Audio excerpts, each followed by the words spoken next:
বৌমা, তোমার এখনো রান্না হলো না? হয়ে এসেছে, আর একটা তরকারি বাকি। মা, আমি অফিসে বেরোলাম। খোকা, খেয়ে যাবি তো? মা, তুমি শুনলে না এখনো তরকারি বাকি? আমি অফিসের ক্যান্টিনে খেয়ে নেব। আর একটু অপেক্ষা করো না, হয়েই তো এসেছে। চুপ করো তো, রোজ রোজ তোমার এই নাটক আমার আর ভালো লাগে না। কোনোদিন অফিসে যাওয়ার আগে সব রকম রান্না আমাকে করে দিয়েছো। দেবে কি করে খোকা?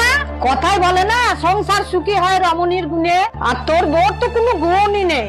মা, আপনার চোখে আমার কোনো গুণ না থাকতেও পারে, তবে আপনি ভুল বললেন মা। সংসার সুখী রমণীর গুণে হয় না মা, সংসার সুখী হয় পরিবারের প্রত্যেকটা সদস্যর গুণে। বৌমা, তুমি আমাকে শেখাচ্ছ?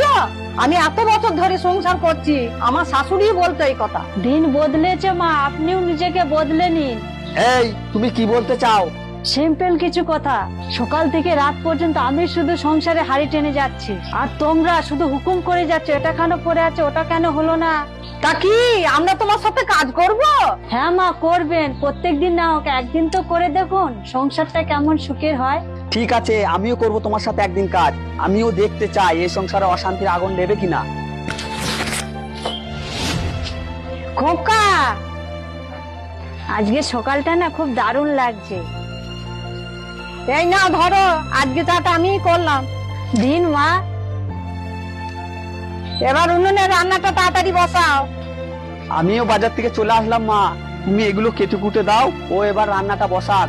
আমারও ভাত হয়ে গেছে, দেখো এখনো 8টা বাজেনি। ঠিক আছে, আমি স্নানে গেলাম। শোনো, স্নান সেরে গামছাটা খাটে নয় বারান্দায় মেলে দিও। আর্ধেক খাতা। এই না ধরো, এতে মাছ আছে। আমার ওষুধ খাওয়ার টাইম হয়ে গেল, আমি আসছি। মা, আপনার জল খাওয়া রেডি হয়ে গেছে, আপনি নিয়ে যান। বাবা রুটি তরকারিও হয়ে গেছে। এত তাড়াতাড়ি হয়ে গেল বৌমা? তোমার বাবা তো 9টার সময় খায়। মা, আজ যে সংসারে দশভুজার আবির্ভাব হয়েছে, তাই পেটে আগুন জ্বলার আগে খাবার রেডি হয়ে গেছে। দশভুজা? হ্যাঁ মা, এই যে সবাই আমার হাতে হাতে সাহায্য করলেন, তবেই না সময়ের আগে কাজ শেষ। চলুন মা, সবাইকে হাসি মুখে পরিবেশন করি। হ্যাঁ মা, কাল তোমার কথায় রাগ হয়েছিল ঠিকই, কিন্তু আজ বুঝতে পারছি তুমি ঠিকই বলেছো বৌমা। সংসার সুখের হয় পরিবারের সকলের গুণে। চলো বৌমা, আজ আমরা সবাই মিলে একসাথেই খাবো। হ্যাঁ মা, অশান্তির আগুন লাগতেই দেবো না।